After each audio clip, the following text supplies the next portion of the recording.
நாம வேத பகுதியை நம்ம எடுத்துக்கலாம். லூக்கா எழுதின நற்செய்தி நூலை நம்ம எடுத்துக்குவோம். 5ஆம் அதிகாரத்துல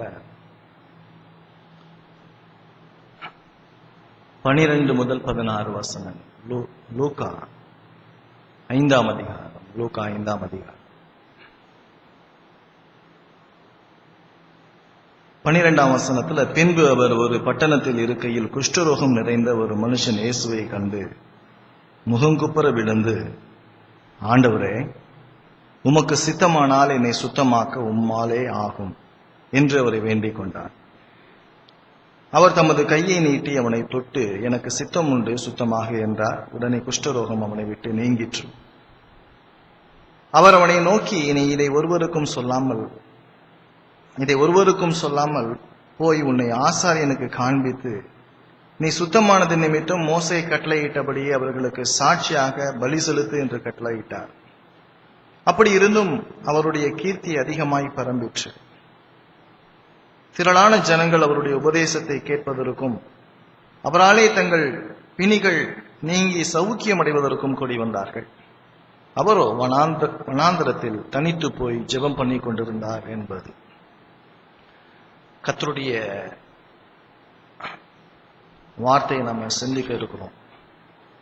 இதை எனக்கு தெரிஞ்சு இது நான் ஒரு 3வது முறை 4வது முறையாக இந்த பகுதியை நான் உங்கள்கிட்ட பிரசங்கம் பண்றேன்னு நினைக்கிறேன். ஒரு வேலை கேட்கலாம், அதை புதுசா நீங்க ஏதாவது செய்யலாமே அப்படின்னு சொல்லி. வேதம் எப்பொழுதுமே புதுசு. வேதம் அப்படிங்கிறப்ப நீங்க இந்த பைபிள்லாம் எப்பொழுதும் பார்க்கறப்பெல்லாம் மனசுக்குள்ள ஒரு எண்ணம் இருக்கணும், கடவுளுடைய வார்த்தை அப்படின்னு சொல்லி மனசுல இருக்கும்.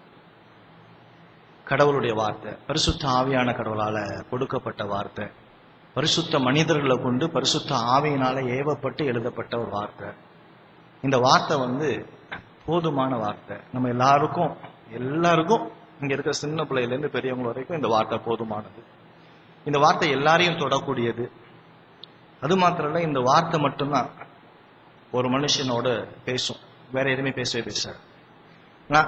நீங்க அநேக நேரங்கள்ல பிரசங்க பீடங்கள்ல அநேக கருத்துக்கள் பரிமாற்றப்படும், அநேக நடந்த சம்பவங்கள், அனுபவங்கள், அதெல்லாம் நிறைய சொல்ல முடியும். ஆனா இதெல்லாம் என்ன செய்யாது அப்படின்னு சொன்னா, ஒரு மனிதன் என்ன செய்யாது, மாற்ற. ஏன் அப்படின்னு சொன்னா, மனிதனை தொடக்கூடியது கர்த்தருடைய வார்த்தை மட்டும்தான். கர்த்தருடைய வார்த்தை இல்லாம எதுவுமே அதை தொடாது. ஏன்னா சங்கீதம் 19:7 சொல்லுது, கர்த்தருடைய வேதம் என்னது, குறைவற்றதும் ஆத்துமாவை உயிர்ப்பிக்கிறதுமாய் இருக்கிறது. கர்த்தருடைய வேதம் என்ன செய்யலாம், குறைவே இல்லாததான். அப்ப குறைவே இல்லை அப்படின்னு சொன்னா நிறைவானது, பூரணமானது, முழுமையானது, முடிவானது, அதிகாரம் உள்ளது, செயல்படக்கூடியது, ஒவ்வொரு மனிதனையும் தொடக்கூடியது. எது தொடும் அப்படின்னு சொன்னா கர்த்தருடைய வார்த்தை மட்டும்தான் தொடும், வேற எதுவுமே தொடவே முடியாது. ஆகதான் நம்ம வேதத்திலிருந்து தான் நம்ம பேசணும்னு நினைக்கிறோம், வேதத்தை மட்டும்தான் நம்ம சிந்திக்கணும். வேதம் இல்லாம எந்த ஒரு காரியத்தையும் நம்மளுடைய மனசுல இருந்து வரவே கூடாது. சொல்றப்ப பாத்தீங்க அப்படின்னு சொன்னா, ஆசாரியனுடைய உதடுகள்ல வேதத்தை தேடுவாங்க அப்படின்னு சொல்லுது. இப்ப ஆசாரியன் என்ன பேசணும் அப்படின்னு சொன்னா, கர்த்தருடைய வார்த்தையை மட்டும் தான் பேசணும். அதுதான் மக்களுக்கு சென்றடையக்கூடியது, அதுதான் ஒவ்வொரு மனிதனையும் மாற்றக்கூடியது. இன்னைக்கு இந்த உலகம் முழுவதுமாக மாற்றப்பட்டு இருக்கிறது அப்படின்னு சொல்லி பாத்தீங்க அப்படின்னு சொன்னா, அநேக கிறிஸ்தவர்களாக மாறி இருக்கிறார்கள், ஆத்மீகத்திலே பலன் கண்டிருக்கிறார்கள் அப்படின்னு சொல்லி பார்த்தோம் அப்படின்னு சொன்னா, கர்த்தருடைய வார்த்தையின் மூலமாக தான், மற்றபடி வேற எந்த விதமான காரியமும் கிடையாது. இந்த குஷ்டரோகி சுகமானதை குறிச்சு நம்ம எல்லாருக்கும் என்ன தெரியும், நல்லாவே தெரியும், எல்லாருமே தெரியும். 3 சுவிசேஷங்கள்ல இந்த குஷ்டரோகி சுகமானது சொல்லப்பட்டிருக்கு. 3 சுவிசேஷங்கள்ல. மத்தேயு எழுதின நற்செய்தி நூல் 8ஆம் அதிகாரம் முதல் 4 வசனங்கள்ல சொல்லப்பட்டிருக்கு. மார்க் எழுதின நற்செய்தி நூல் 1ஆம் அதிகாரம் 40 - 45 வசனங்கள்ல சொல்லப்பட்டிருக்கு. இப்ப நம்ம வாசிக்கிற லூக்கா எழுதின நற்செய்தி நூல் 6ஆம் அதிகாரத்துல இந்த பகுதியிலையும் அது சொல்லப்பட்டு இருக்கிறது. 5ஆம் அதிகாரம் 12 முதல் 16 வசனங்கள்ல சொல்லப்பட்ட 3 பகுதிகள்லையும் சொல்லப்பட்டிருக்கு. இதுல ஒரு சிறப்பம்சம் பாத்தீங்க அப்படின்னு சொன்னா, இந்த 3 புஸ்தகங்களிலும் திரும்ப திரும்ப சொல்லப்பட்டுக்கிட்டே இருக்கும். அதாவது சுவிசேஷத்துல முதல்ல எழுதுனது நீங்க பாத்தீங்க அப்படின்னு சொன்னா மார்க் எழுதின சுவிசேஷம் தான். அதனுடைய பின்னணியத்தினுடைய அடிப்படையில மத்தேயும் லூக்காவும் எழுதப்பட்டுச்சு. ஆக இதன் சாராம்சங்கள் இந்த 3 புஸ்தகங்களிலும் சொல்லப்பட்ட காரியங்கள் திரும்ப திரும்ப திரும்ப திரும்ப சொல்லப்பட்டு வருகிறது. இயேசு கிறிஸ்துவ குறிச்சதான இந்த உலகத்துல வாழ்ந்தப்ப இயேசு கிறிஸ்து என்னென்னலாம் செஞ்சார் அப்படிங்கிறது இந்த உலகத்துல சொல்லப்பட்டுக்கிட்டே இருக்கு. இந்த இடத்துல நீங்க பாத்தீங்க அப்படின்னு சொன்னா, ஏங்க ஒரே விஷயத்த 3 முறை சொல்லணும் அப்படின்னு கேட்கலாம். அதுக்கு என்னைக்காவது நீங்க பதில் யோசிச்சிருக்கலாம். ஏன் ஒரே விஷயம் 3 முறை சொல்லப்பட்டு இருக்கிறது? ஏன்னா எப்பொழுதும் ஒரு சாட்சியை நம்ம என்ன செய்யக்கூடாது, ஏற்றுக்கொள்ள கூடாது. அதுவும் வேற என்ன சொல்றது, ஒரு சாட்சியை நம்ம ஏற்றுக்கொள்ள கூடாது, 2-3 சாட்சி இல்லாம எதையும் நம்ப கூடாது அப்படின்னு சொல்லியிருக்கு. ஆக 2-3 சாட்சிகளால இது சொல்லப்பட்டு வேத வசனம் என்ன செய்யப்படுது அப்படின்னா உறுதியாக்கப்படுகின்றது. ஆக இந்த இடத்துல கடவுளுடைய வார்த்தை அப்படின்னு சொல்லி பார்க்கும் பொழுது இயேசு கிறிஸ்து இந்த உலகத்துல வாழ்ந்தார். கடவுள் மனிதனாக இந்த உலகத்துல வந்தார். கடவுள் நீங்க யோசிச்சு பார்க்கணும். நீங்க வேதம் படிக்கிறப்பெல்லாம் யோசிக்க வேண்டிய ஒரு காரியம் என்னன்னா, கடவுள் ஏன் இந்த உலகத்துல மனிதனா வரணும்? ஏதாவது அவசியம் இருக்குதா? நீ கேட்டு பாருங்க, மனசுக்குள்ள நீ கேட்டு பாருங்க. ஏன் கடவுள் மனிதனாக வந்தார்? அவர் மனிதனாக என்ன செஞ்சார்? ஏன் அவர் மனிதனாக, கடவுள் இந்த மனிதனாக வந்தப்ப இந்த உலகத்துல இருக்கிற மக்கள் அவரை கண்டு கொள்ள முடியல? இதுக்கெல்லாம் காரணம் என்ன? இதெல்லாம் நீங்க யோசிச்சு பார்க்க வேண்டிய ஒரு சூழல். இதெல்லாம் நம்ம சிந்திச்சு பார்க்கணும். ஏன் இயேசு கடவுளே இந்த உலகத்துல வந்தார். ஆனா கடவுள் இந்த உலகத்துல இருந்தும் அந்த கடவுளை இந்த மக்களால காண முடியாமல் போனதற்கான காரணம் என்ன? இதெல்லாம் நம்ம சிந்திச்சு பார்க்கணும். இந்த இடத்துல இயேசு கிறிஸ்து என்ன செய்கிறார் அப்படின்னு சொன்னா, அவர் பிரசங்கம் பண்ணிட்டு வர்றாரு. வர வழியில ஒரு மனிதன். யார் அந்த மனிதன்? ஒரு குஷ்டரோகம் நிறைந்த ஒரு மனிதன், குஷ்டரோகி. அந்த குஷ்டரோகி இயேசுவினுடைய பாதத்துல விழுந்து, ஆண்டவரே உமக்கு சித்தமானால் என்னை சுத்தமாக்கும் அப்படின்னு சொல்லி சொல்றான். ஆண்டவரே உமக்கு சித்தமானால் என்னை சுத்தமாக்கும். இயேசு அவனை பார்த்து சொல்றாரு, எனக்கு சித்தம் உண்டு, சுத்தமாகு என்று சொல்றாரு. உடனே அவன் சுகமாயிட்டான். சுகமானோன்னு ஆண்டவர் சொல்றாரு, நீ போய் உன்னை ஆசாரியன் இடத்துல காண்பி. இதை யாருக்கும் சொல்லாத, நீ ஆசாரியன் இடத்துல போய் காண்பி என்று சொல்லுகிறார். உடனே இவன் என்ன செய்யறான், புறப்பட்டு போய் எல்லா இடத்துலையும் சொல்லி விட்டுறான். இப்படி சொன்னதினுடைய விளைவாக ஜனங்கள் எல்லாரும் எதுக்காக வர்றாங்க அப்படின்னு சொன்னா, சுகம் பெறுவதற்காக வருகின்றார்கள். இயேசு என்ன செய்யறார் அப்படின்னு சொன்னா, அந்த கூட்டத்தில இருந்து ஒதுங்கி தனியே போய் வனாந்தரமான ஒரு இடத்திலே ஜெபம் பண்ணி கொண்டிருந்தார் அப்படின்னு சொல்லி பார்க்க. இதான் அந்த நிகழ்ச்சி. இத 3 சுவிசேஷங்களையும் நம்ம பார்க்கிறோம். இப்ப இதுல யாருகிட்ட வர்றா? இயேசு வந்துட்டு இருக்கிறாரு. இயேசு யார்? முதல் கேள்வி, இயேசு யார்? அதான் எப்பொழுதுமே கேட்க வேண்டியது, யார் இவர், யார் இவர், யார் இவர் அப்படின்னு சொல்லி பாத்தீங்கன்னா, இவர் தேவனுடைய குமாரன், கடவுளுடைய குமாரன். ஏன் இந்த உலகத்துல வந்தார்? அதுதான் அடிப்படையான ஒரு சிந்தனை போக்கு. நீங்க இந்த உலகத்துல வாழ்றப்பெல்லாம் அநேக நேரங்கள்ல நீங்களும் நானும் நம்ம யாருன்னு சொல்லி கேட்கணும். நீங்களும் நானும் யாரு அப்படின்னு சொல்லி கேட்கணும். அதே நேரத்துல நம்மளுடைய சுற்றி இருக்கிற நிகழ்வுகளை பார்க்கணும். எனக்கு நிகழ்கின்ற நிகழ்வுகள் எல்லாம் நான் பார்க்கணும். இதெல்லாம் நம்ம பார்க்காம அநேக நேரங்கள்ல நம்ம வாழ்ந்து கொண்டிருக்கோம். அநேக நேரங்கள்ல இங்க இருக்கிற உங்கள் எல்லாருடைய கவலைகளும் எதுவாக இருக்கும் என்று சொல்வோமே ஆனால் என்னவா இருக்கும்? இன்னைக்கு நிறைய இடத்துல கடவுளை தேடுறோம். ஏன் தேடுறீங்கன்னு உங்களை கேட்டிருக்கீங்களா? ஏன் நான் கடவுளை தேடுகின்றேன், ஏன் நான் அந்த இடத்துல திருச்சபைக்கு வர்றேன் அப்படின்னு சொல்லி உங்களை கேள்வி கேட்டிருக்கீங்களா? கேட்டு பாருங்க. கேட்கலன்னா கேளுங்க. நீ ஏன் நான் திருச்சபைக்கு வர்றேன் அப்படின்னு சொன்னா, அநேகருக்கு அநேக தேவைகள் பூர்த்தி செய்யப்பட வேண்டும். என்ன தேவை? எனக்கு வேலை கிடைக்கணும், சரியா? எனக்கு குழந்தை கிடைக்கணும், எனக்கு திருமணம் ஆகணும், என்னுடைய வியாதி சுகமாகணும், நான் வீடு கட்டிட்டு இருக்கிற வீடு நிறைவு பெறணும், நான் செய்கின்ற தொழில் என்ன செய்யணும், ஆசீர்வதிக்கப்பட வேண்டும், என் குடும்பத்தில் இருக்கிற கஷ்டங்கள் தீர வேண்டும், என்னுடைய உறவினர்களுக்கு இருக்கிற பிரச்சனைகள் தீர வேண்டும், நான் நினைச்ச காரியம் கைகூடி வர வேண்டும். இதுதான் எல்லா மனிதனுடைய எண்ணங்கள். இதுக்காக தான் மனுஷனுக்கு தேவையின் அடிப்படையில தான் யாரை தேடி வரான்? கடவுளை தேடி வரான். இல்லாட்டி சொல்லுவான், இந்த வாரம் நான் கோயிலுக்கு போலங்க, அதனால எனக்கு என்ன ஆயிடுச்சு, ஒரு மாதிரி இருக்கு, இன்னைக்கு நல்லதே நடக்கல. நான் சொல்லுவான், கோயிலுக்கு போய் கெட்டது நடந்துச்சுன்னா கடவுள்கிட்ட சொல்லுவான், நான் ஒழுங்கா வந்தேனே, ஏன் எனக்கு கெட்டது நடந்துச்சு? இதெல்லாம் எப்படி, எதன் அடிப்படையில மனிதன் கடவுளை தேடுகின்றான்? நீங்க ஏன் எதன் அடிப்படையிலே கடவுளை தேடுகின்றீர்கள்? இப்ப கடவுள் இந்த உலகத்துல ஏன் வந்தார், எதற்காக வந்தார்? இதுதான் அடிப்படையான ஒரு சிந்தனை போக்காக இருக்குது. அடுத்தது நீங்க பாத்தீங்க அப்படின்னு சொன்னா, நாளைக்கு காலையில நான் வாசித்துக் கொண்டிருந்த ஒரு பகுதி, நீங்க சங்கீதத்தினுடைய புஸ்தகத்துல 90வது சங்கீதத்தை எடுத்துக்கிட்டீங்க அப்படின்னு சொன்னா ஒரு சில விஷயங்கள் மனிதனை குறித்ததான ஒரு காரியங்களை சொல்லிடு. மனிதன் யார், கடவுள் யார் என்கின்ற ஒரு காரியத்தை அந்த சங்கீதம் சொல்லுகின்றது. சங்கீதம் 90 எடுத்துக்கங்க, பாருங்க, ரொம்ப அருமையான சில காரியங்களை சொல்லுது. சங்கீதம் 90 முதல்ல சில வசனங்களை வாசிக்கிறேன். கடவுளை பற்றியதான காரியங்களும் மனிதனை பற்றியதான காரியங்கள். கடவுள் எப்படிப்பட்டவர், மனிதன் எப்படிப்பட்டவர், கடவுள் எப்படி இருக்கிறார், மனிதன் எப்படி இருக்கிறான் என்கின்ற ஒரு காரியத்தை சொல்லுகின்றது.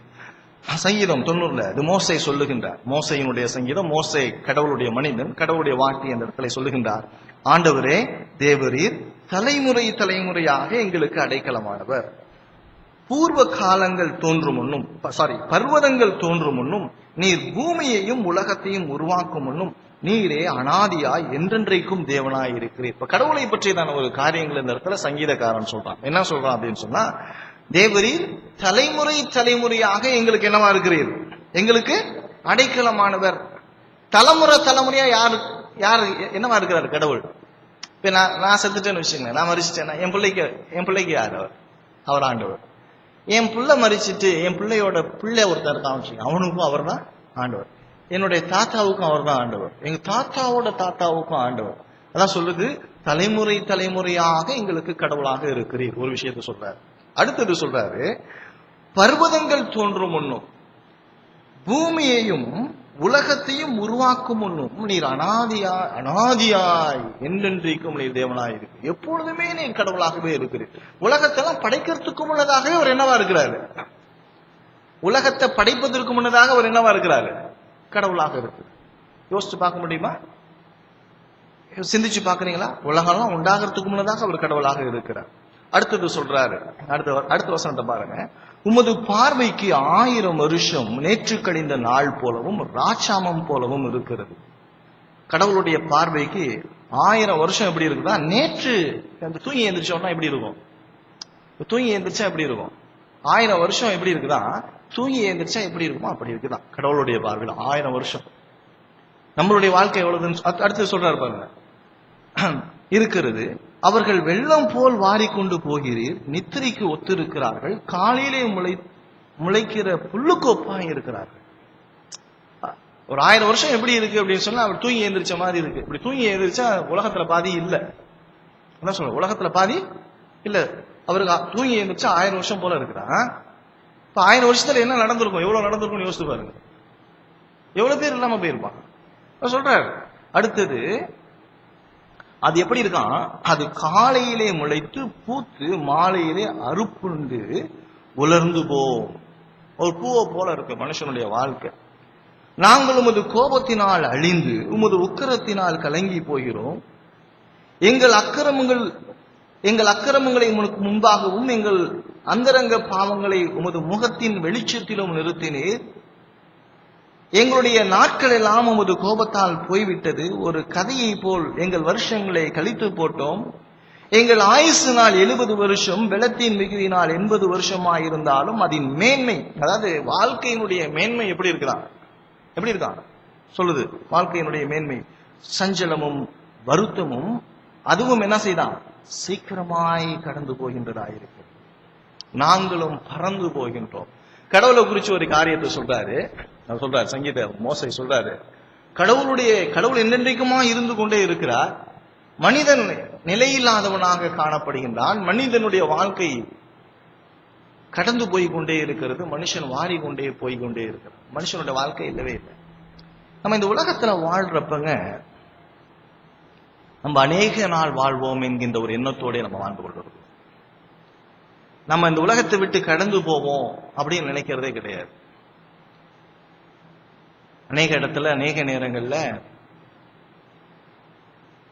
எங்களுடைய வாழ்க்கை எப்படி இருக்கும் அப்படின்னு சொன்னா, அநேக வியாதியஸ்தர்களை சந்திக்கிற மாதிரி இருக்கும். அநேக இடத்துக்கு ஹவுஸ் விசிட்டர்னு சொல்லி போனா அவங்க சொல்றதை மட்டும் கேட்கறதாவே இருக்கும். அவங்களுடைய இருதயத்தினுடைய குமுறல்களை எல்லாம் கொட்டுகின்ற ஒரு இடமாக இருக்கும். அப்படி யோசிச்சுட்டு இருக்கப்ப வியாதியை குறிச்சு யோசிச்சு பார்த்தேன். நீங்க ஒரு மனுஷன் நல்லா இருக்கப்ப கடவுளை தேடுறானா? பதில் சொல்லுங்க. மனிதன் சுகமாக இருக்கும் பொழுது கடவுளை தேடுகின்றானா? தேடுறது தேடுறது இல்ல. எப்ப தேடுறான்? எப்ப மனிதன் கடவுளை தேடுகின்றான்? வீட்டுல பிரச்சனை இருக்கப்ப, வியாதி இருக்கப்ப அதிகமா தேடுவான். இப்ப எது நல்லது? எது நல்லதுன்னு சொல்லுங்க. வியாதி இல்லாம இருக்கிறது நல்லதா, வியாதியோட இருக்கிறது நல்லதா? நல்லா யோசிச்சு பாருங்க. ரொம்ப ரொம்ப ஆழமா உட்கார்ந்து சிந்திச்சு பார்த்தா வியாதியோட இருக்கிறது ரொம்ப நல்லதா போடும். வியாதி இல்லாம இருக்கிறப்ப நம்ம என்ன செய்வோம்? கடவுளே மறந்து போயிடுவோம். கடவுள் நம்மளுக்கு தேவையே இருக்காது. எனக்கு நிறைய ஐ எம் பிஸி, எனக்கு ரொம்ப வேலை இருக்குங்க, எனக்கு ரொம்ப வேலை இருக்கு, பலதரப்பட்ட வேலை இருக்கு, ரொம்ப கஷ்டமானங்க, ஐயோ சொல்ல முடியாதுங்க, உங்களுக்கு அதெல்லாம் விளக்கப்படுத்தவே முடியாதுங்க, எவ்வளவு பிரஷர்ல இருக்கேன் தெரியுமா, நானு இவ்வளவு வேலை அழுத்தத்துல இருக்கிறேன் தெரியுமா. இப்ப வேலை இல்லைன்னா, வேலை இல்லைன்னா அழுத்தம் கிடையாது. அப்ப நீ என்ன தருவ? ஆட்டோமேட்டிக்கா நீ எங்க வந்துருவ? கடவுளுடைய சமூகத்துக்கு வந்துருவ. அநேக நேரங்கள்ல கடவுள் இதெல்லாம் செய்கிறது எல்லாம் எதுக்கு அப்படின்னு சொன்னா, மனிதனுக்கு கடவுள் வியாதிகள் எல்லாம் பிரச்சனைகள் எல்லாம் கொடுப்பது எதற்காக என்று ஆழமாக சிந்திச்சு பாத்தீங்கன்னா, கடவுள் இதெல்லாம் அருமையான கிருபைகள் என்று சொல்லப்படுகிறது. வியாதிலாம் கடவுள் கொடுத்த ஒரு கிருபை, மனிதனுக்கு ஏற்படுகின்ற ஒரு பிரச்சனை கடவுள் கொடுத்த ஒரு கிருபை. ஏன்னா அப்பதான் அவன் கடவுள் இடத்துல அதிகமா தேடி வரான். ஒரு பிரச்சனை கொடுத்தா கடவுள் இடத்துல சமூகத்துல ஓடி வருகிறான். ஆண்டவரே என்னுடைய வாழ்க்கையில ஆண்டவரே இப்படி ஒரு பிரச்சனை, ஆண்டவரே அப்பதான் சொல்லுவான், ஆண்டவரே இவ்வளவு நாள் அவங்க மறந்துட்டேன், இவ்வளவு நாள் மறந்துட்டேன், இப்பதான் ஆண்டவரே நினைப்பு வந்துச்சு. இப்ப எதனால உனக்கு நினைப்பு வந்துச்சு? எதனால உனக்கு நினைப்பு வந்துச்சு? இப்ப வியாதினால தான் உனக்கு நினைப்பு வந்துச்சு. அப்ப எப்பொழுதுமே நினைச்சிட்டு இருக்கணும், நீ என்ன செய்யணும்? எது நல்லதுன்னு சொல்லி சிந்திச்சு பாரு. வாழ்க்கையில் கடவுள் அதாவது சொல்றாரு, அன்றியும் அவருடைய தீர்மானத்தின்படி அழைக்கப்பட்டவர்களாய் தேவனிடத்தில் அன்பு கூறுகிறவர்களுக்கு சகலமும் என்னத்துக்கு நடக்குதான்? நன்மைக்காகவே நடக்கின்றது. கடவுள் நம்மளுடைய நீ பாருங்க, இந்த லைஃபை மட்டும் கரெக்டா புரிஞ்சுக்கிட்டீங்க அப்படின்னு சொன்னா பிரச்சனை இல்லாம இருக்கலாம். வாழ்க்கையை புரிந்து கொண்டால் சந்தோஷமாக இருக்க முடியும். வாழ்க்கையை புரிஞ்சு கொள்ளலன்னா சந்தோஷம் இருக்காது, பயம் இருக்கும். நம்ம ஒண்ணு தெரிஞ்சுக்க, நம்ம பிறந்தது எதற்கு அப்படின்னு சொன்னா, நம்ம பிறந்தது எதற்கு என்றால் மரிப்பதற்காக தான். ஏன் மரணம் வந்துச்சுன்னு சொல்லி நீங்க அடுத்த கேள்வி நீங்க கேட்கணும். ஏன் எனக்கு மரணம் வந்துச்சு, மரணத்திற்கான காரணம் என்ன, அதெல்லாம் நீங்க கேட்கணும். கடவுள் படைக்கிறப்ப மனுஷனை மரணத்துக்காக படைச்சாரா, மரணம் இல்லாமல் இருப்பதற்காக படைத்தாரா? கடவுள் மனிதனை படைத்தது தன்னோடு வாழும்படியாக படைத்தார், மரணம் இல்லாத ஒரு வாழ்க்கையை படைத்தார். ஆனால் இப்ப இந்த பிரசங்கி 7:29 என்ன சொல்லுது? அவனோ அநேக உபாய தந்திரங்களை தேடிக்கொண்டான். யாரு தேடிக்கொண்டது அப்படின்னு சொல்லி பாத்தீங்கன்னா, மனுஷன் தேடிக்கொண்டான் தனக்காக. இப்ப ஒண்ணுமே கிடையாதுங்க. நீங்க இந்த டாஸ்மாக் கடையில நின்னு பார்த்தா நெஞ்சு வலிக்குது. நம்ம அவனுக்கு ஹார்ட் அட்டாக் வருதோ இல்லையா, எனக்கு வந்துடும் போல. சின்ன சின்ன பசங்களா போய் குடிச்ச வேணியமா இருக்கான், குடிச்சுக்கிட்டே இருக்கான். யாராவது போய் குடிக்காதீங்கன்னு சொல்றானான்னு பார்த்தா யாருமே சொல்றதுக்கு ஆள் கிடையாது. குடிக்காதுன்னு சொல்றதுக்குலாம் இன்னைக்கு ஆளே கிடையாது. பிள்ளைங்க குடிச்சிட்டு வந்தா நான் பையன் ஆம்பளை பையனா குடிப்பாங்க அப்படிங்கிறான். யாரு? அப்பா சொல்றாங்க, அம்மா சொல்றாங்க. ஆம்பளை பையன் என்னைக்காவது தாங்க குடிப்பான், அதெல்லாம் விடுங்க, அதெல்லாம் கண்டுக்காதீங்கிறான். குடிக்காதன்னு சொல்றதுக்கு இன்னைக்கு என்ன இல்ல, ஆட்கள் இல்லை. பாவத்தோடைய நிலப்பாட்டை பாத்தீங்களா? நான் யோசிச்சு பார்த்தேன். இந்த சிரியால அவ்வளோ பேர் வீடு இல்லாம நடுத்தருவுல பொந்துக்குள்ள குகைக்குள்ள எல்லாம் வாழ்ந்துட்டு இருக்காங்க. மிருகம் மாதிரி. இப்போ குகைக்குள்ளேயும் பொந்துக்குள்ளேயும் வாழ்றது யாரு அப்படின்னு சொன்னா மிருகங்கள் வாழும். இன்னைக்கு மனுஷன் வாழ்ந்து கொண்டிருக்கான். காரணம் பாத்தீங்க அப்படின்னு சொன்னா பாவத்தினுடைய விளைவு, உச்சக்கட்டம். இப்ப கடவுள் இந்த இடத்துல இயேசு கிறிஸ்துவ நான் பாக்குறேன். இயேசு கிறிஸ்து இந்த உலகத்தில் நடந்து வருகின்றார். சும்மா சாதாரணமான ஒரு மனிதனாகவே இயேசு கிறிஸ்து அந்த மக்கள் மத்தியிலே காணப்படுகின்றார். காணப்படுறப்ப ஒரு மனுஷன் என்ன செய்யலாம்? இப்ப கடவுள் யார்? கடவுள் நித்தியமானவர், கடவுள் மாறாதவர், கடவுள் என்றென்றைக்கும் இருக்கிறவர். மனிதன் யார்?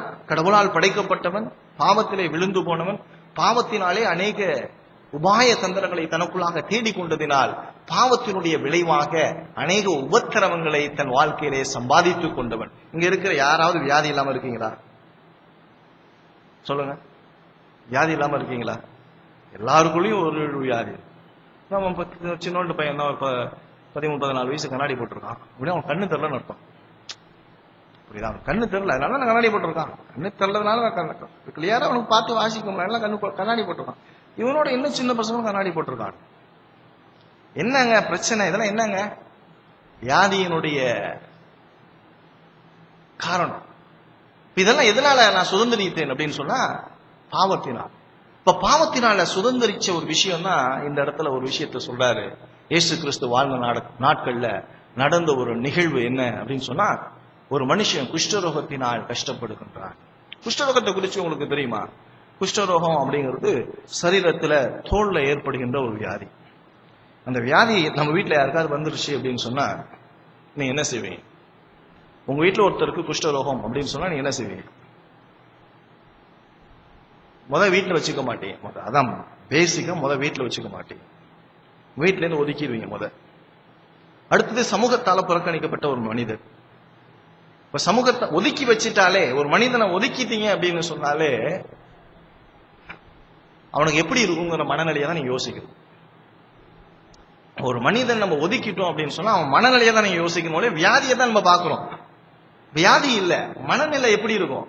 அவன்கிட்ட பேசுறதுக்கு யாருமே கிடையாது. ஐசோலேட் பண்றாங்க, அவனை தனியா பிரிச்சு வைக்கிறாங்க.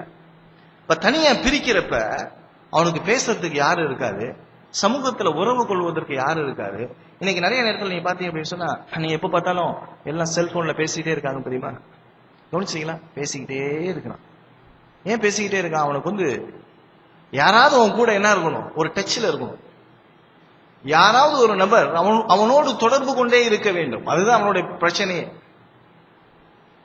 அவன் கூட யாராவது ஒருத்தவங்க தொடர்புல இருக்கணும், யாராவது அவன்கிட்ட பேச்சு கொடுத்துக்கிட்டே இருக்கணும். அவன்கிட்ட யாராவது பேச்சு கொடுக்கல அப்படின்னு சொன்னா அவன் தனிமையா இருக்கிற மாதிரி ஆயிடுறான். அப்படி ஐசோலேட் ஆயிடுறான், பிரிஞ்சு போயிடறான். இப்படிதான் அந்த குஷ்டரோகம் உள்ள ஒரு மனிதன் சமுதாயத்தினாலே புறக்கணிக்கப்பட்ட ஒரு மனிதன்.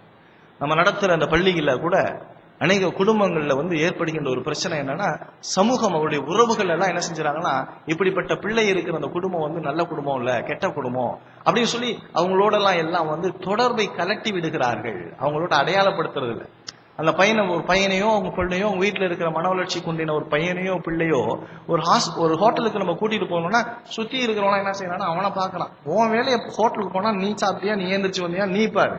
அவன் எப்படி சாப்பிடறான், அவன் இப்படி சாப்பிடறான், இப்படி சாப்பிடறான், எப்படி சாப்பிடறான், சிந்தி உனக்கு என்னப்பா? மைண்ட் யுவர் ஓன் பிசினஸ் அப்படின்னு சொல்லுவாங்க தெரியுமா? ஓன் வேலையப்பா. உனக்கு ஒரு பிள்ளை இருந்தா எப்படி இருக்கும்னு சொல்லி நீ என்னைக்கா சிந்திச்சிருக்கியா? ஏன் இந்த பணி திருச்சபை செய்கின்றது அப்படின்னு சொன்னா, அடிப்படை காரணமே கிறிஸ்துவினுடைய அன்பு இவர்கள் மீது இருக்கிறது என்பதை காட்டுவதற்காக தான். வேற எதுக்குமே கிடையவே கிடையாது. இது நாங்க ஒரு சமூக பணி செய்யறோங்க, எங்களுக்கு சமூகத்தின் மீது கரிசனை அதெல்லாம் கிடையாது. அதுக்கெல்லாம் நடத்தல. ஒரு காலத்துல வேணா ஆரம்பிக்கப்பட்ட ஒரு நாள் கட்டத்துல வேணா அப்படி இருந்திருக்கலாம். இப்ப அப்படி கிடையவே கிடையாது. இப்ப எதுக்கு அப்படின்னு சொன்னா, நாங்கள் சமூகத்தோடு இயேசுவினுடைய அன்பை இந்த மக்களோடு பகிர்ந்து கொள்ளக்கூடிய நபர்கள். நாங்கள் இயேசுவை நாங்கள் இந்த உலகிற்கு நாங்கள் வெளிப்படுத்தி காட்டுகிறோம். இயேசுவினுடைய அன்பை நாங்கள் பிரதிபலிக்கிறோம். இயேசு இந்த உலகத்திலே வந்தது இப்படிப்பட்ட புறக்கணிக்கப்பட்ட, தள்ளப்பட்ட, ஒதுக்கப்பட்ட மக்களோடு தன்னை அடையாளப்படுத்தினார். இந்த இடத்துல நான் யோசிச்சு பார்க்கிறேன், அந்த குஷ்டரோகி எப்படி இருந்திருக்கும், அவனுடைய மனநிலை எப்படி இருந்திருக்கும், அவனுடைய கை எப்படி இருந்திருக்கும், அவனுடைய வாய் எப்படி இருந்திருக்கும் யோசிச்சு பார்க்கிறப்ப அந்த இடத்துல நீங்க பாத்தீங்க அப்படின்னு சொன்னா, பின்பு அவர் அந்த பட்டணத்தில் இருக்கையில் குஷ்டரோகம் நிறைந்த ஒரு மனுஷன், குஷ்டரோகம் நிறைந்த ஒரு மனிதன், குஷ்டரோகத்தினால நிறைஞ்சு இருக்கான். குஷ்டரோகத்தினால நிறைஞ்சு அப்படின்னா அப்படியே தாங்க முடியாத, அருவருத்து ஒதுக்கக்கூடிய ஒரு நிலைப்பாடு. அப்படியே அழுகி அவன் ஏசுகிட்ட வரான். அதாவது இதுல எமோஷனலா பாருங்களேன். அதாவது இயேசுவினுடைய அணுகுமுறை, அந்த மனுஷனை எப்படி இயேசு அணுகுன்றார், அந்த மனிதன் எப்படி இயேசுவின் இடத்துல வருகிறான். ரெண்டு தான் விஷயம் அந்த இடத்துல. ரெண்டு பேர், ஒரு சமூகம் சுத்தி நின்று வேடிக்கை பார்த்துட்டு இருக்கு. நீங்க நடக்கக்கூடிய நிகழ்ச்சிகளை இயேசுநாதர் இந்த குஷ்டரோகியை சுகமாக்குறப்ப ஒரு பெரும் திரளான கூட்டம் சுத்தில நிக்குது. இயேசுவானவர் அந்த குஷ்டரோகி எப்படிப்பட்டவன், சமூகத்தால், வீட்டினால், தாய் தகப்பனினால், உறவினர்களால் புறக்கணிக்கப்பட்ட ஒரு நபர். யாருமே அவனுக்கு பேசுறதுக்கு இல்ல, சாப்பாடு, சரீரத்துல உணவு கிடையாது, அவனிடத்துல பேசுறதுக்கு யாரும் கிடையாது, ஒதுக்கப்பட்ட ஒரு நிலை, அன்பற்ற ஒரு நிலை, யாருமே நேசிப்பாரற்ற ஒரு நிலை. இன்னைக்கு சமூகம் இப்படித்தாங்க இன்னைக்கு காணப்பட்டு இருக்கிறது. ஒருத்தன்ட்ட போய் எப்படி இருக்கீங்க அப்படின்னு கேட்டா, நல்லா இருக்கீங்களான்னு கேட்டா அழுகுறான், சாப்பிட்டீங்களான்னு கேட்டா என்னை சாப்பிட்டீங்களான்னு கேட்கிறீங்களே அப்படிங்கிறான். இப்படி எல்லாம் கேட்கறதுக்கு இன்னைக்கு என்ன இல்ல நேரம் இல்ல. இன்னைக்கு உங்க வீட்டுல உங்க பிள்ளைகள், நிறைய பெற்றோர்கள் பிள்ளைகள் சொல்றாங்க, என் பிள்ளை எல்லாம் அப்படி கெட்டு போயிடுச்சுங்க அப்படிங்கிறான். என் பிள்ளை சீரழிஞ்சு போச்சுங்க அப்படிங்கிறான். நான் ஏன் சீரழிஞ்சு போச்சு, காரணம் யாரு? பெற்றோர்களாகி நீங்கள் தான் காரணமே ஒழிய வேற யாருமே காரணமாக இருக்க முடியாது. உன் பிள்ளை வர்றப்ப உன் பிள்ளை மேல தோல் மேல கை போட்டு, என்னடா செல்லம் சாப்பிட்டியாடா, என்னடா வேணும், என்ன செஞ்ச, எங்க போன, யார பார்த்த, என்ன விளையாண்ட அப்படின்னு கேட்கறதுக்கு ஆள்லை கிடையாது. அவன் அங்கேருந்து வேலையிலேருந்து வருவான், மனைவியும் வேலைக்கு போயிடுவா, புருஷனும் வேலைக்கு போயிடுவான், புள்ள நடுத்தருல வந்து நின்றுட்டு இருக்கும். அதுக்கு பசிக்கும், யார்கிட்ட சொல்றதுனே தெரியாது. பக்கத்து வீட்டுக்காரன் அங்கேருந்து வந்து அவன் ஃப்ரெண்டு வீட்டுல இருந்து ஒரு சாக்லேட் கொடுப்பான், இல்லாட்டி ஒரு பிஸ்கெட் கொடுப்பான், வாங்கி சாப்பிட்டு அந்த வீட்டுக்குள்ள போயிடும். உன்னை பிடிக்குமா, பக்கத்து வீட்டுக்காரனை பிடிக்குமா? அவனுக்கு அந்த பசி நேரத்தில் அவன் கொடுக்கப்பட்டதை அவன் நினைப்பான். இன்னைக்கு அன்பற்று திரிகின்ற, அன்பு இல்லாமல் திரிகின்ற அநேக வாலிப பிள்ளைகள், வாலிப தம்பிமார் இன்னைக்கு அருவா வெட்டு, குத்து வெட்டுனா அதுக்கெல்லாம் என்ன காரணம்னா ஒரு அன்பற்ற குடும்ப சூழல் இல்லாதது. நேசிக்கக்கூடிய இன்னைக்கு பெற்றோர்கள்லாம் என்னன்னா, நாங்கெல்லாம் வேலைக்கு போயிட்டு வரோம், சமையலுக்கு ஒரு வேலைக்காரி, வீட்டுல டிவி ஆன் பண்ணிட்டு அவன் அப்படியே உட்கார்ந்துருக்கான், யார்கிட்டையும் பேச கூட மாட்டேங்கிறான். எப்படி இருக்கும் மனநிலை யோசிச்சு பாருங்க. பெற்றோர்கள் பிள்ளை உறவுகள் எப்படி? இல்லங்க எனக்கு நிறைய வேலை இருக்குங்க.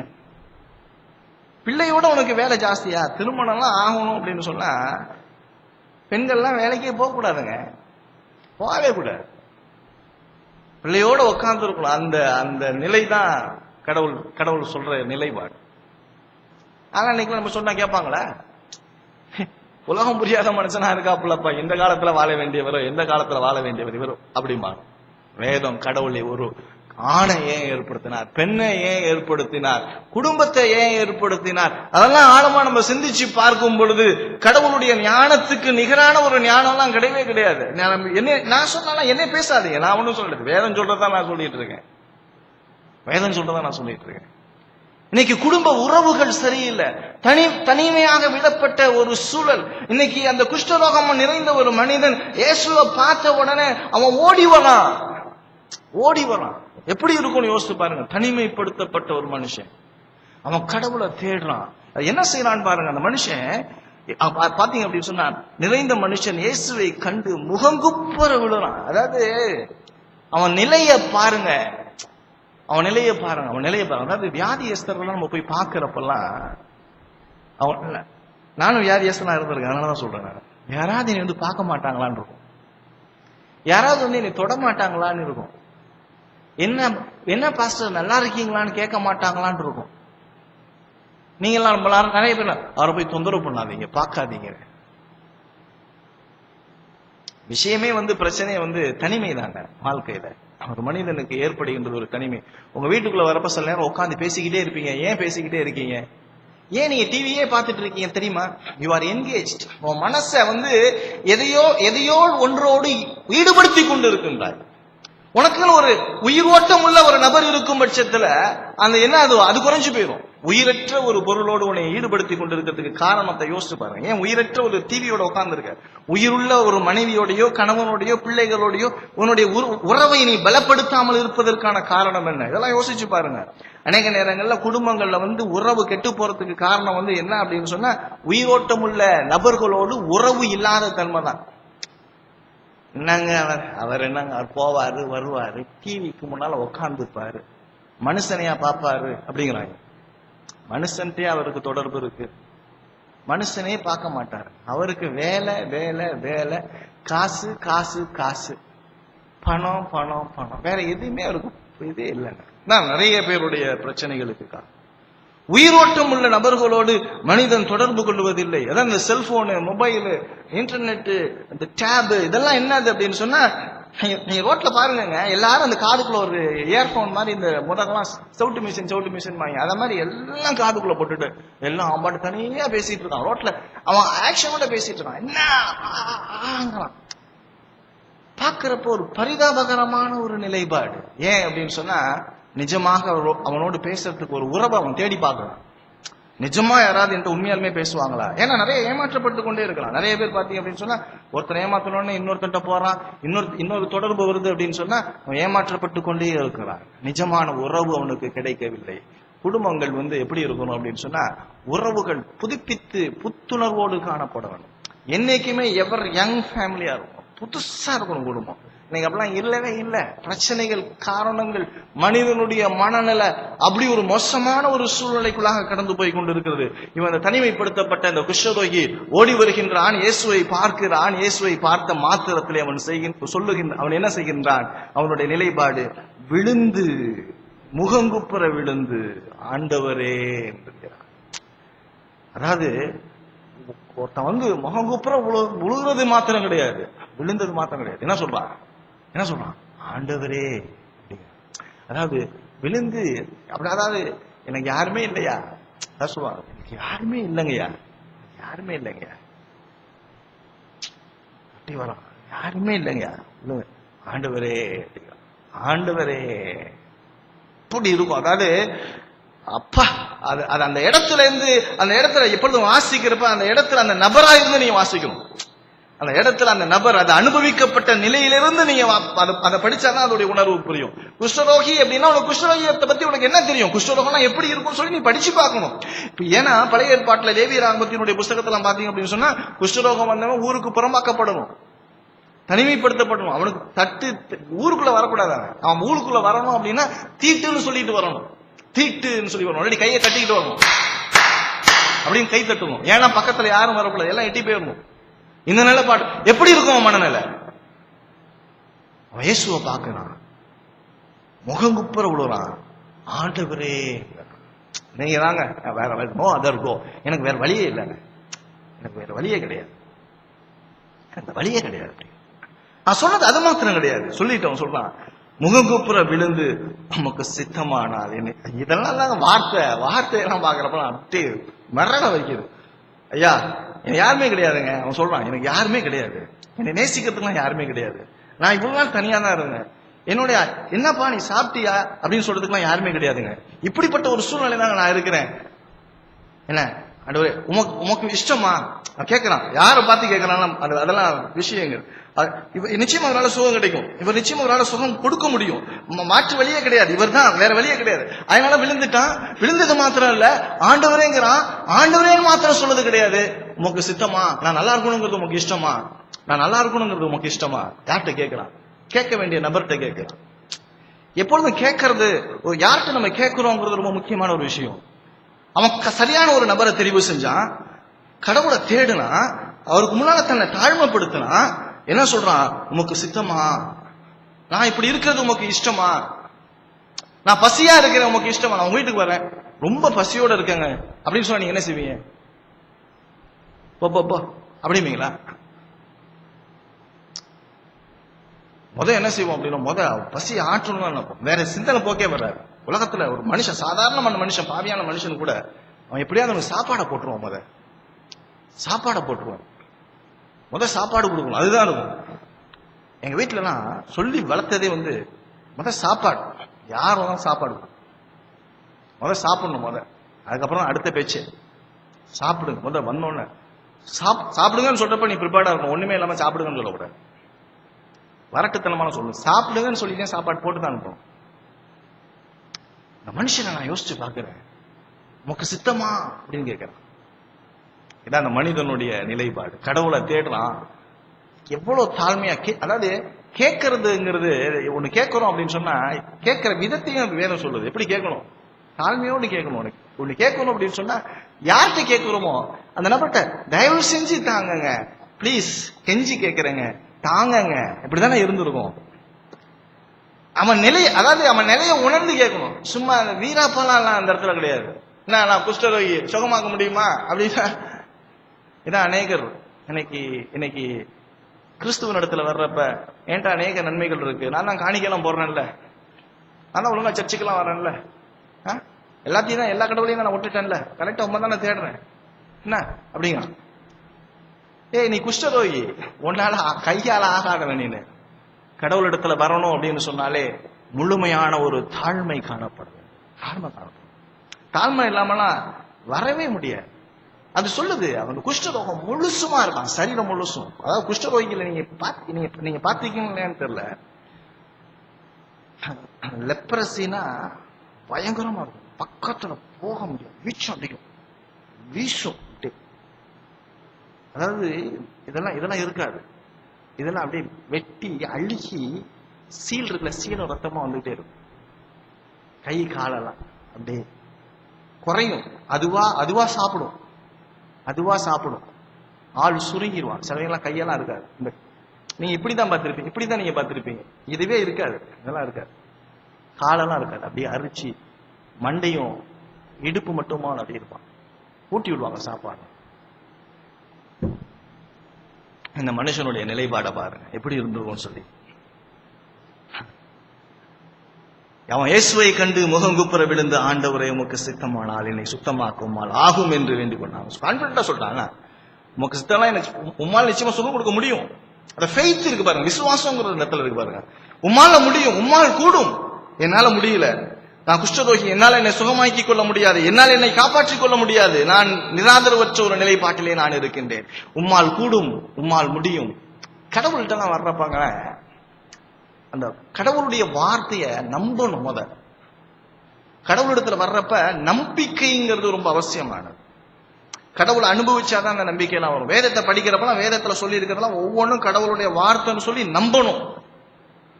முத நம்பாம இதை வாசிச்சுன்னா நீ வாசிக்காம இருக்கிறது நல்லது. வேதத்தை வாசிக்கிறப்ப இந்த வார்த்தை வல்லமை உள்ள வார்த்தை, கடவுளுடைய வாயிலிருந்து சொல்லப்பட்ட வார்த்தை, இந்த வார்த்தை மாறாதது, இந்த வார்த்தையின்படி நடக்குங்கிற ஒரு நம்பிக்கை ஒரு உனக்குள்ள எப்ப வருமோ அப்பதான் அது செயல்படும். அவன் சொல்றான் அந்த இடத்துல, முகங்குப்புற விழுந்து, ஆண்டவரே உமக்கு சித்தமானால் என்னை சுத்தமாக்க உம்மால் ஆகும்.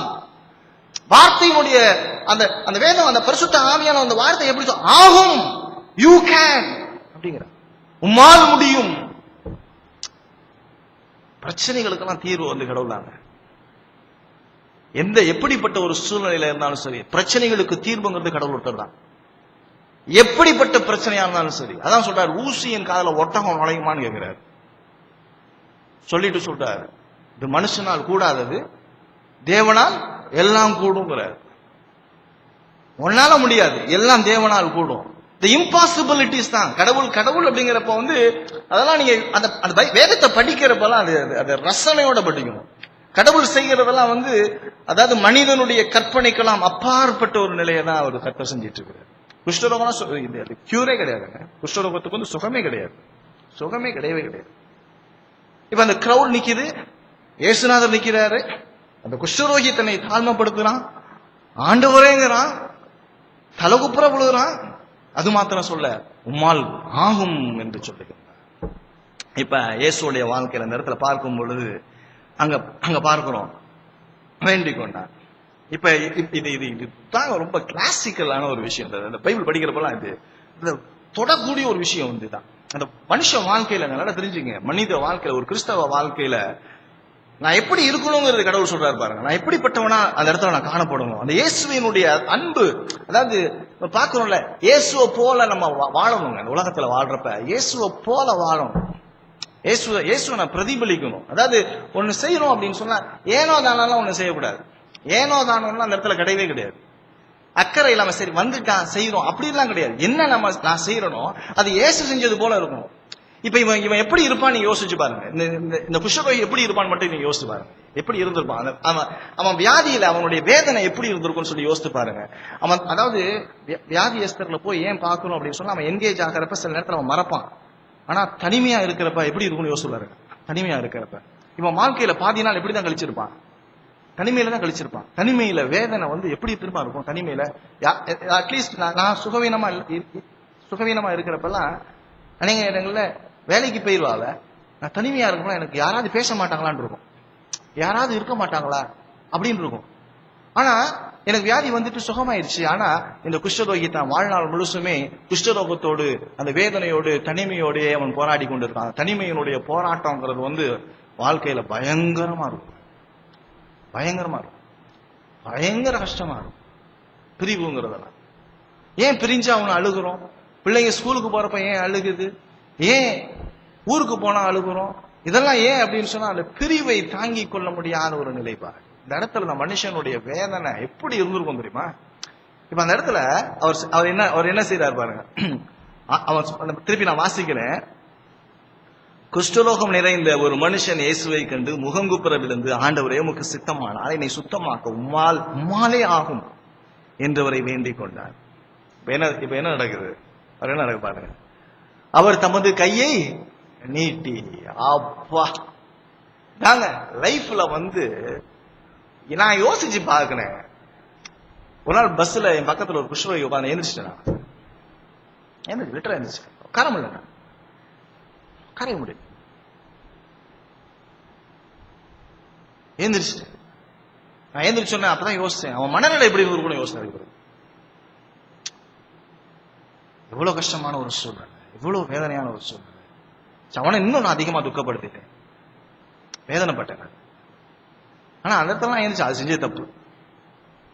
இப்ப இந்த இடத்துல ஏசு என்ன செய்யறாருன்னா, பாத்தீங்கன்னா அவர் தனது கையை நீட்டி என்ன செய்யறாரு, அவனை தொட்டு. அதுதான் கிளாசிக்கல் பாயிண்ட். அதாவது அவன் வாழ்க்கையில நினைச்சே பார்த்திருக்க மாட்டான், அவன் வாழ்க்கையில கனவுல கூட நினைச்சு பார்த்திருக்க மாட்டான், அவர் தொடுவார்னு நினைச்சு கூட பார்த்திருக்க மாட்டான், நினைச்சு பார்த்திருக்க மாட்டான். அந்த தொடுதல்ங்கிறது இருக்கு பாத்தீங்களா? இந்த கிறிஸ்தவ வாழ்க்கையில இன்னைக்கு ஒரு கிறிஸ்தவன் என்ன செய்யணும் அப்படின்னு சொன்னா, இந்த சமூகத்துல வாழ்றப்ப ஒரு மனிதனை தொடணும். நம்ம என்னுடைய வாழ்க்கை வந்து அவனை தொடணும். இன்னைக்கு பாவத்துல கரபடிஞ்சு போன இந்த உலகத்துல என்னுடைய வார்த்தை அவனை தொடணும், என்னுடைய வாழ்க்கை அவனை தொடணும். அவனை அதுதாங்க வாழ்க்கை கிறிஸ்தவங்கிறது. நான் எப்படி அவனை தொடுவேன்? கையை நீட்டி தொடறதுங்கிறது இந்த இடத்துல நீ கையை நீட்டி நீ குஷ்டரோகியை நீ தொடுவியாப்பா? நீ தொட மாட்ட, தொட முடியாது. It is impossible. அதெல்லாம் உன்னால செய்ய முடியாது. ஆனா இயேசு தொடர்றார் அந்த இடத்துல, இயேசு தொடுகின்றார். இன்னைக்கு நிறைய லெப்ரசி மிஷன்லாம் இருக்கு. இன்னைக்கு கிறிஸ்டியன் மிஷன் தான் லெப்ரசி மிஷன். கிரஹம் ஸ்டெயின்ஸ் எல்லாம் செஞ்சது வந்து லெப்ரசி மிஷன் தான். கிரஹம் ஸ்டெயின்ஸ் வந்து எனக்கு தெரியும். கிரஹம் ஸ்டெயின்ஸ் வந்து எனக்கு தெரிஞ்ச ஒரு பாஸ்டர் ஒருத்தர் இருக்கிறார், வெஸ்ட் பேப்டிஸ்ட் சர்ச்சில் ஒரு பாஸ்டர் ஒருத்தர் இருக்கார். அவர் சொல்லியிருக்காரு, எனக்கு தெரிஞ்சு ரொம்ப முன்னாள், அவரே நானும் அவரே செட்டு. அவர் சொல்லியிருக்காரு, அவர் அப்படி தொட்டு தொடப்பாங்க குஷ்டரோகத்தில், இந்த சீலெல்லாம் தொடப்பாங்க. கிரஹம் ஸ்டெயின்ஸ் அவர் பார்த்துருக்கிறார் அட்டாக்ல. எப்படி இருக்குன்னு யோசிச்சு பாருங்க. இன்னைக்கு நம்மளால செய்ய முடியுமா? பக்கத்துல கூட நம்ம எல்லாம் போறது கிடையாது. அப்படிப்பட்ட மக்களை நம்ம நினைச்சு கூட பாக்குறது அப்படிலாம் இருக்கிறாங்களான்னு தெரியாது. இது மாதிரி நபர்கள்லாம் நம்ம போய் பாக்குறோம். கிறிஸ்தவத்தினுடைய அடிப்படையான காரியம் வந்து இது மாதிரி தள்ளுண்ட மக்கள், புறக்கணிக்கப்பட்ட, அதான் சொல்ற அனாதைகள், விதவைகள், திக்கற்றவர்களை தான் போய் பாருங்கிறார் ஆண்டவர். நான் சொல்றாரு, நான் இவர்களின் தேவன் சொல்லி சொல்றாரு, நான் இவர்களுடைய தேவன் அப்படின்னு சொல்லி சொல்றாரு. நான் இவங்களுக்கு தான் நான் கடவுளா இருக்கிறேன் அப்படிங்கிறார்.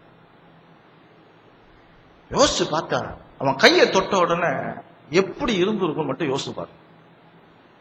எப்படி இருந்திருக்கும் நீங்க தான் சொல்லணும். எப்படி இருந்திருக்கும்? ஏதாவது நீங்க ஒரு குஷ்டரோகியா எருது உங்களை தொட்டா எப்படி இருந்திருக்கும் மட்டும் யோசிச்சு பாருங்க. இன்னைக்கு கிறிஸ்தவத்துல இன்னைக்கு அப்படிப்பட்ட ஒரு நிலைப்பாடு இருக்குதா அப்படின்னு சொன்னா எனக்கு தெரியல. அதுல நீங்க மார்க் எழுதின நற்செய்திகளை எடுத்து பார்த்தீங்க. மார்க் எழுதின நற்செய்தி முதலாம் அதிகாரத்தை நீங்க எடுத்தீங்க அப்படின்னு சொன்னா அவர் சொல்றாரு 41ஆம் வசனத்துல ஒரு வார்த்தை சொல்லப்படுது.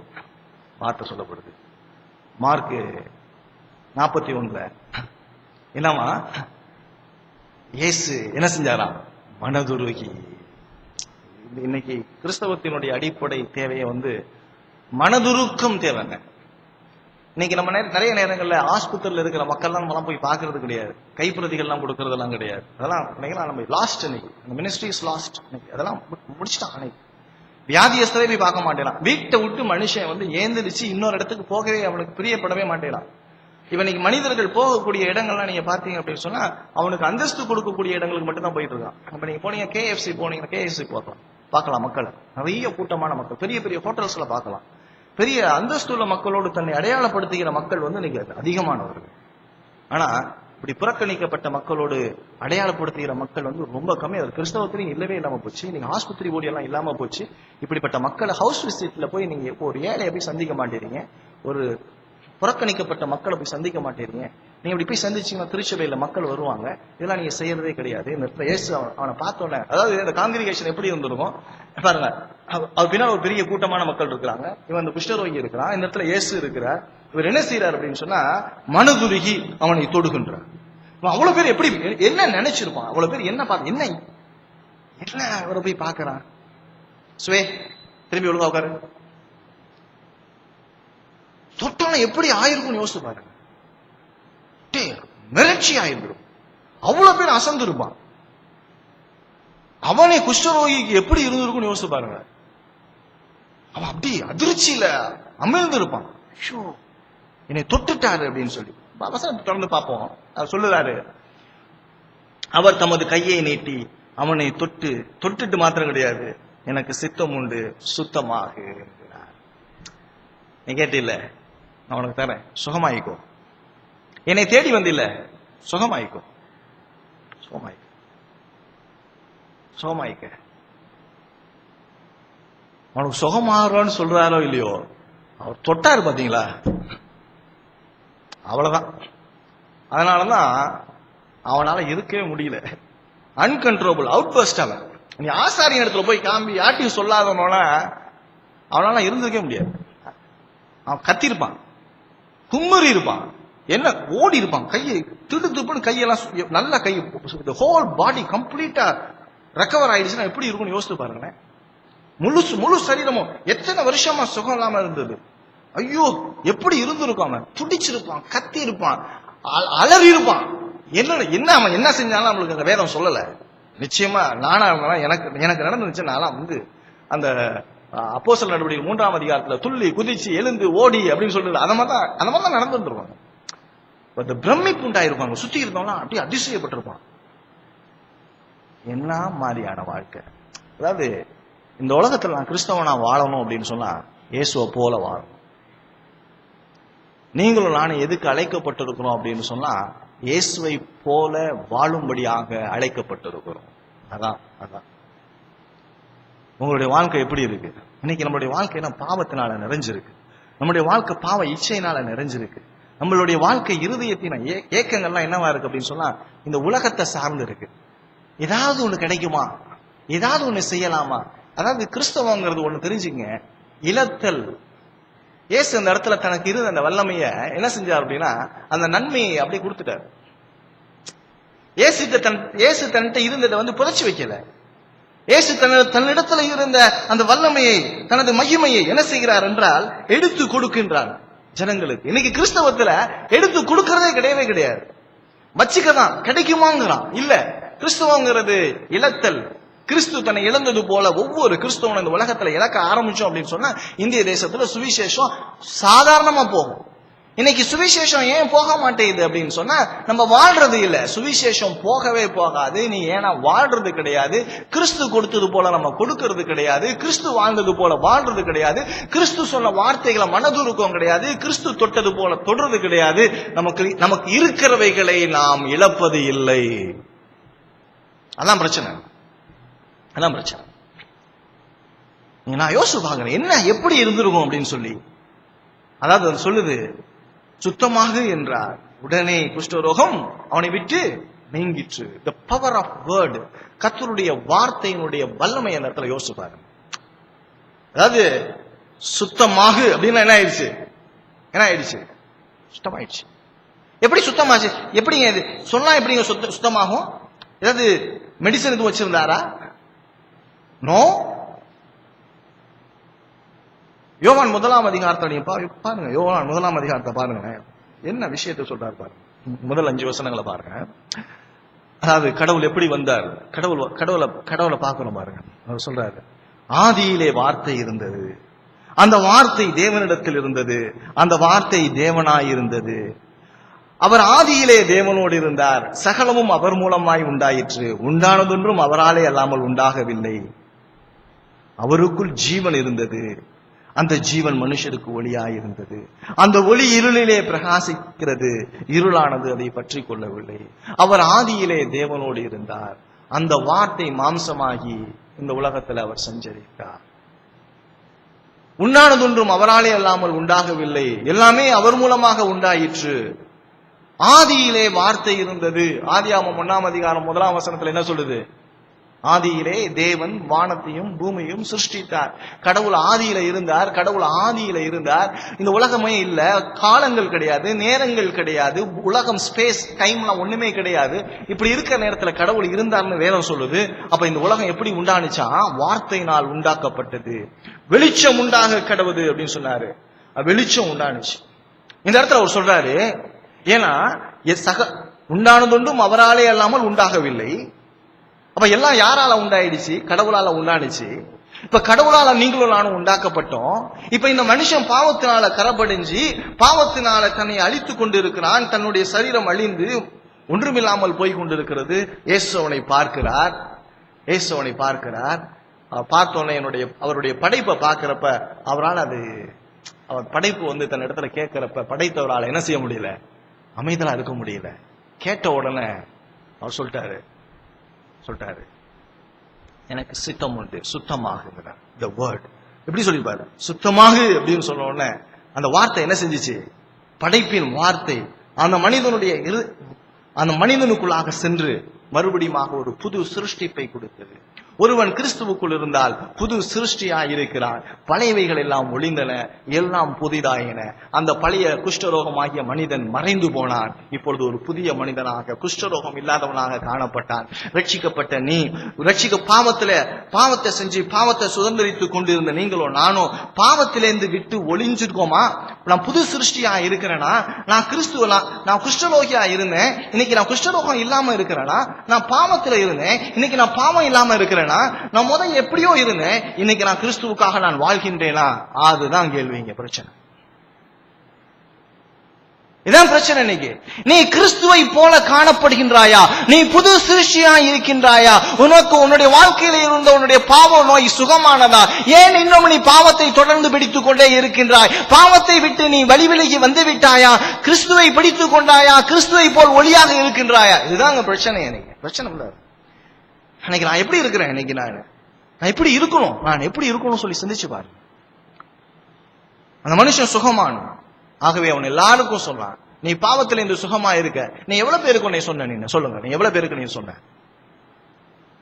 எவ்வளவு பேருக்கு நீ சொல்லி இருக்கிற கிறிஸ்துவ குறிச்சு? இயேசு பத்தி யாருமே நான் சொல்றதே கிடையாது. ஆனா நான் இயேசுகிட்ட இருந்து கேட்டு எல்லாத்தையும் இயேசுகிட்ட இருந்து நான் வாங்கிக்குவேன். ஏசு எனக்கு, நீங்க உங்கள்கிட்ட கேட்ட ஏசு எனக்கு நல்லது செஞ்சிருக்காருங்க, இவ்வளோ நான் கேட்டதெல்லாம் செஞ்சிருக்காருங்க. ஏசு நான் எனக்கு கேட்டு எனக்கு என்னங்க செய்யல, எல்லாமே செஞ்சிருக்காருங்க. ஆனா நீ எப்படி இருக்க? உனக்கும் இந்த உலகத்துக்கும் வித்தியாசம் இருக்குதா? உலக மனிதனுக்கும் உனக்கும் வித்தியாசம் இருக்குதா? மறுபிறப்படைந்த உன்னுடைய வாழ்க்கையில வித்தியாசங்கள் காணப்படுகின்றதா? இல்ல ஒரே மாதிரி இருக்கியா? அதெல்லாம் நீங்க கேட்க வேண்டியதானே. நான் ரட்சிக்கப்பட்டு எந்த அளவுக்கு நான் முன்னேறி இருக்கிறேன், என்னுடைய வாழ்க்கையில எந்த அளவுக்கு முன்னேற்றம், விசுவாசத்துல எந்த அளவுக்கு முன்னேற்றம் நடந்திருக்கிறது, உன்னுடைய குஷ்டரோகம் சுகமாய் இருக்கிறதே, உன்னுடைய பாவ நோய் சுகமாக்கப்பட்டு இருக்கிறதே, நீ இந்த உலகத்துக்குரியவன் அல்ல. உலக சிநேகம் தேவனுக்கு விரோதமான பகை. கடவுளுக்கு பிரியமில்லாம வாழ்ற வாழ்க்கை நம்ம வெறுக்கணும். நம்ம எப்படி வாழ்ந்து கொண்டிருக்கிறோம்? ரோமர் 8ஆம் அதிகாரத்தை பாத்தீங்க அப்படி சொன்ன சில விஷயத்த சொல்றாரு. ரோமர் 8ல அந்த பாவத்தை குறிச்சு சொல்றாரு, மாம்சத்தை குறிச்சு சொல்றாரு, மாம்சத்தின்படி நடக்கிறவர்கள் மாம்சத்துக்குரியவைகளை சிந்திக்கிறார்கள். 215வது பக்கத்துல 5வது வசனத்துல பாத்தீங்க அப்படின்னு சொன்னா, மாம்சத்தின்படி நடக்கிறவர்கள் மாம்சத்துக்குரியவைகளை சிந்திக்கிறார்கள். 6ஆம் வசனத்துல பாத்தீங்க அப்படின்னு சொன்னா, மாம்ச சிந்தை மரணம். 7ஆம் வசனத்துல பாத்தீங்க அப்படின்னு சொன்னா, மாம்ச சிந்தை தேவனுக்கு விரோதமான பகை. 8ஆம் வசனத்துல பாத்தீங்கன்னா, மாம்சத்துக்குட்பட்டவர்கள் தேவனுக்கு பிரியமா இருக்க மாட்டார்கள். மாம்சத்துக்குட்பட்டவர்கள் எப்படி இருக்க மாட்டாங்க? கடவுளுக்கு பிரியமாவே இருக்க மாட்டாங்க. நீங்கள் நானும் எப்படிப்பட்டவர்களா இருக்கிறோம்? புது சிருஷ்டியா இருக்கிறோமா? உன்னுடைய வாழ்க்கையில பாவம் நோய் அகற்றப்பட்டு இருக்கிறதா? பாவம் அகன்று போனா நீ புது சிருஷ்டியால இருக்கணும். நீ சுகமானது உனக்கு எல்லாருக்கும் தெரிஞ்சிருக்கணுமே. எல்லாருக்கும் தெரிஞ்சிருக்குதா? நீ குஷ்டரோகியா இருந்த, நீ இப்ப குஷ்டரோகியா இல்லையே. நீ குஷ்டரோகியா இல்லாம இருக்கிறது எல்லாருக்கும் தெரிஞ்சிருக்குதா? இதெல்லாம் கேள்விங்க. இல்லங்க, எனக்கு கொஞ்சம் தாங்க சுகமாயிருக்கு, பாதி இன்னும் வடிஞ்சிட்டு இருக்குங்க எனக்கு. இதான் இன்னைக்கு நம்முடைய வாழ்க்கை. இயேசுவை பாருங்க, இந்த இடத்துல ஆச்சரியமான ஒரு நிலைப்பாடு, அதிசயிக்கக்கூடிய ஒரு நிலைப்பாடு. தொடுதல் எப்படி இருந்துச்சு? அவர் சொன்ன உடனே சுகமாச்சு.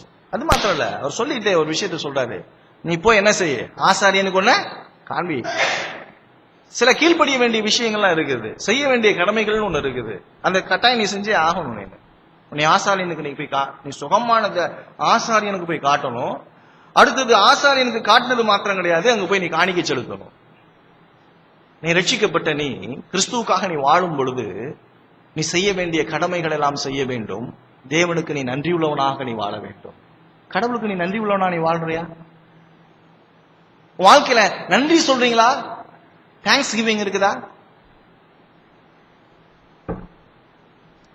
ரொம்ப கஷ்டமான ஒரு சூழல். அடுத்தது இவரை தேடி திரளான கூட்ட ஜனங்கள் வந்துட்டாங்க. வந்தோடனே ஆண்டவர் என்ன செஞ்சிட்டாரு?